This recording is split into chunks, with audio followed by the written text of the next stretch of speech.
When Jesus said, "I am the way, the truth, and the life," and that no one comes to the Father except through me, he wasn't talking about how to get into heaven. Yes, he is. Right before this, he says, "In my Father's house there are many rooms," and that he's gonna go prepare a place for us. I know, but listen, it's not about getting into heaven. But before we get into that, hi. My name's Corey, and I'm an ordained minister and a church planter. I'm also the pastor of RedeemerOnline.Church, the channel you're watching right now. And it's my mission to help you understand and practice the Christian faith, especially if you don't go to church right now. If that's something you're interested in, go ahead and hit that subscribe button, the like button, and the notification bell. So what did Jesus mean when he said, "I am the way, the truth, and the life" then? Well, in order to understand that, you've got to understand the context in which he made that statement. And there are a couple layers to this. Jesus said it during an incredibly awkward dinner in the middle of one of the most important holidays of the year. You know those holiday dinners and how they can go, right? The holiday was the Passover. It was the time of the year where folks would make their way to Jerusalem to celebrate when God freed their ancestors from slavery in Egypt. The request from Moses in that Exodus story was that Pharaoh would let his people go so that they could go and worship God in the wilderness, so that they could go and be with their God. To celebrate Passover, people then would travel to Jerusalem to commune with one another and be with their God at the temple, the place that Jesus once referred to as my Father's house. Now, the reason this Passover holiday dinner got awkward was threefold. First of all, they forgot to have somebody ready to wash the feet of the guests when everyone arrived. And that sounds weird to us, but it would have been weird to them. In fact, it was weird that there was no one ready to do it. It got even more uncomfortable when Jesus got down and started washing everybody's feet. The second reason it got awkward was because Jesus kind of outed Judas as the one who was going to betray him. After Judas left, Jesus insisted that the defining marker of his followers would be the way that they loved others.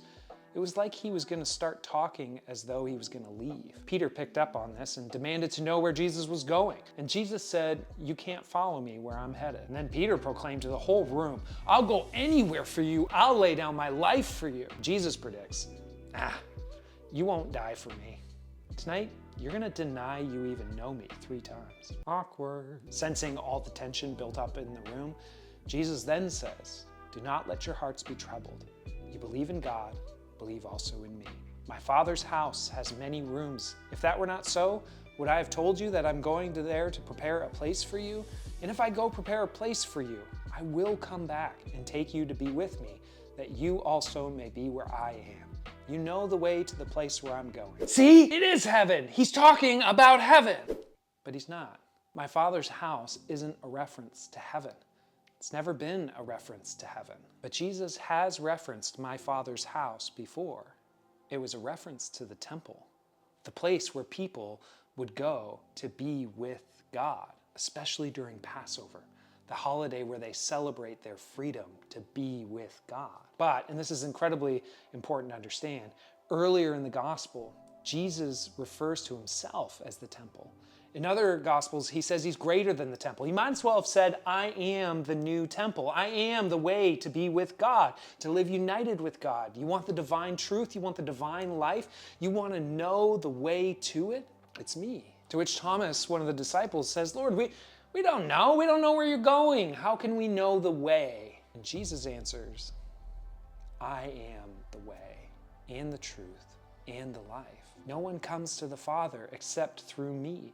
If you really know me, you'll know my Father as well. And from now on, you do know him, and you have seen him." Point of that statement, if you want to know what God is like, look at Jesus. If you want the divine life, divine truth, follow the way of Jesus. Listen, nobody traveled to the temple, the Father's house, during Passover to get into heaven.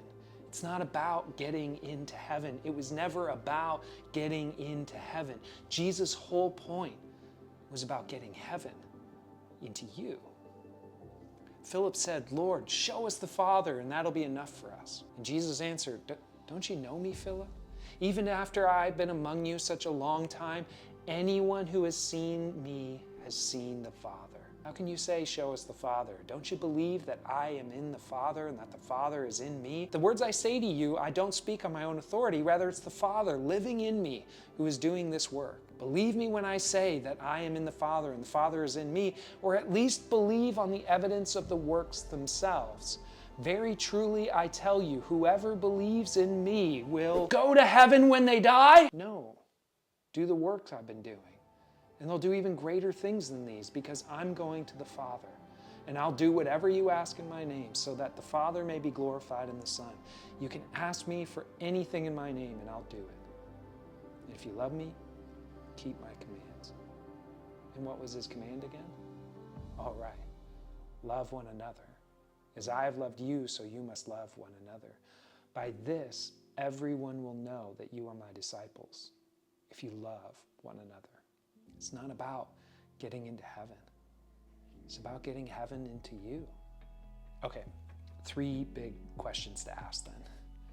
How does your current faith practice get more of heaven into you? Does it deposit the divine life in you? What activities do you do right now that help you live that love one another as I have loved you life?